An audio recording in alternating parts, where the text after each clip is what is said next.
Sanibona nonke bathandi bohlelo luka Dr. Mnguni TV uprofessor wangonyaka odlule isehlula amanye amadoda. Cha ngithe ngibuye namhlanje bafowethu ngiphethe indaba enkulu indaba nje ethinta ithombonkalala. Ithombonkalala siyalazi sonke abanye abalazi ngobuncane nangokuthi ezinye izinto zasemakhaya abanye abantu abazazi ngokukhulela endaweni ke eyisilungu. Ngizokhuluma ngethombonkalala namhlanje. Ikhona lento ehlupha abantu okuthiwa isilumo, ikhona lento ehlupha abantu okuthiwa yilumbu, kukhona lento ehlupha abantu athi umuntu ngiyafa ngineyinhlungu lapha esiswini, omunye mezoya endaweni yakhe abe neyinkinga, omunye makumele abambe abe neyinkinga, omunye abe nesisu nje esimhluphayo, omunye aphathwe yilento okuthiwa ama gallstone, lento lena uthola umuntu uzohlinzwa kuphuma amatshe ngaphakathi. Bethi abanye lidalwa ukuthi umuntu uphuza iCoca-Cola, abanye bethi lidalwa ukuthi umuntu udla kakhulu umcako. Kanti ke namhlanje ngizoxoxisela abantu ukuthi kunendawo etholakala la amanzi ahamba khona. Le ndawo iyama lento mawuyikha kuba ngathi ukhala inyama okuthiwa bubende, ibizwa ke ngethombonkalala. So leyo nto leyo kufanele ukuthi yena uma uzisebenzisa noma noma ngabe iphindlela isebenzisa ngayo uyoyilanda lapha emfuleni ubuye uzoyipheka kuthiwa ke ithombonkalala ekwazi ukusiza umuntu onesimo esinjalo. Leyo nto ke leyo ke ikhona kodwa iyadida mawungayazi. Ungahamba uthi uyokithombonkalala kanti uyokha wena amanzi lawa ashisa utshani kuze kube bovu ube ngathi ithombonkalala kanti akusilona. Leyo nto ke leyo siyayisebenzisa kulabo bantu labo abanenkinga yezifo, abanenkinga yezinye, abanenkinga yalamantshe kuthiwa ama-gallstone, abanenkinga yokubamba kungabambeki, abanenkinga yokuthi umuntu uyabamba kuyachitheka, kodwa mephuze lona uyakwazi asizakale naye into zakhe zibuyele esimeni. Akusikhona ke kodwa ke lokho engize ngakho lana ngiyadlulisa nje, kodwa ngikhuluma mina ngokuthomba. Makuthiwa ithombonkalala kusho ukuthi ukhona umuntu othi into zakhe lokhu kwathi inhlo ayilungi, into zakhe lokhu kwathi inhlo ayiphumeleli, inhlanhla anayo ayilungi, akwenzeki lutho. Omunye athi impela nginenkinga yokuthi ngiyangena esigabeni sokuthi ngabe khona umuntu engibatha naye kodwa ngifiki kuvuthwa indaba.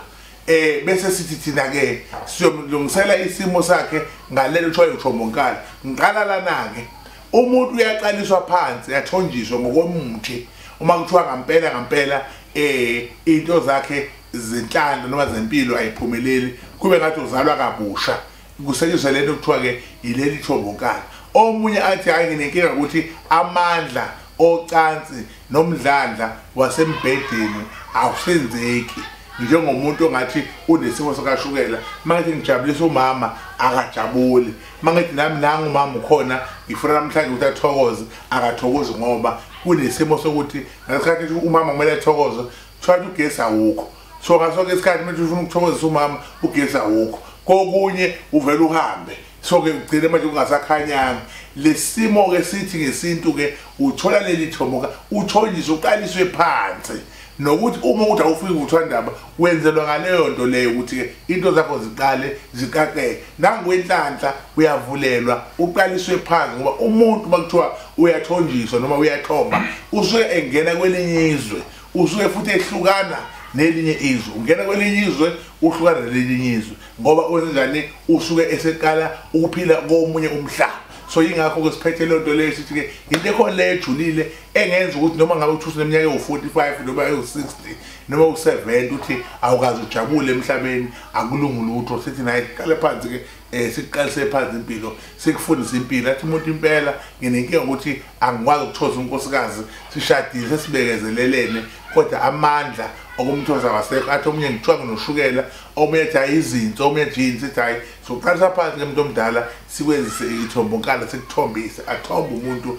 ahambe ayokwakha umuzi into ekhona leyo enye into kunezilwane okusho otokoloshe okusho umamtsotsi ekwazi ukuthatha amandla obusha ngisho einganeni zincane ingane yethu uthola ukuthi ineminyaka 18 kodwa ayikwazi ukujabulisa partner wayo iminyaka 21 lo partner enye ithi hayi khona nje ukuma kwamandla angikwazi akwenzeki kanti wamunga utokoloshe wamphuca amandla so siyakwazi ukusimqalisa phansi lo muntu lo simthombisa ngalento kuthiwa ke ithombokala into engizokhuluma ngayo kubantu abami bonke abangithandayo nabalandeli nobaba bami nogogo abangithandayo ngoba ngiyazi ukuthi njengoba ngikhuluma kanjena nje ngithandwa ukuhlukahlukana kwabantu abalalela lengosi yami ngithi ke namhlanje sikhuluma ngethombokala uThixo anibusise anenzele umusa ningakhohlwa ukusubscribe ningayifonela inamba engayibhalanga la izonke inamba engiyibhalela ziyasebenza ezami kodwa inamba evelayo ethi 082 ningalokuthi niyifonele inamba yesigila Mkhuba abalandeli bami bonke nabathandi bohlelo lami ngiyacela ukuthi bangisupport ekuliseni nabantu abayibiza ngegama lami Facebook page kune page lapho libhaliwe okubizwa uDr Mnguni owenza imali ini ngiyacela nihambe niyo reporter leyanto kulona Facebook page nithi report ngoba into leyana engekho yomuntu ofuna ukudlala ngani ningalibali ke ukusubscribe ngiyatholakala nokuthi ayikho imali engikhipha ifakeni ko Shoprite nako Spar nokuthi faka imali ngihlanganisa imithi mina ngiyagaya imithi ngihlezi nginayo anginayo ukuthi uzokhipha imali uyimali ukuthakela imithi cha ngiyinyanga nje ngihlezi nginemithi ngicela ukuthi ngakwenzi lokho umuntu bethi faka imali bobona uthatha uDr Mnguni abantu engibafakela imithi mina nengibaphosela imithi abantu aba-overseas nabantu abakude ngoba ngivule isikhungo eWitbank nginendawo yokusebenzela khona manje eJohannesburg eSoweto niyayazi Cape Town nakhona futhi ngivula indawo so akekho umuntu ozothi ufuna ukufaka imali noma ufuna ukuposa ngoba ngihamba wonke umhlaba jikelele ngalesikhwama sikababa mkhulu Nkosi yomusa inibusise amen.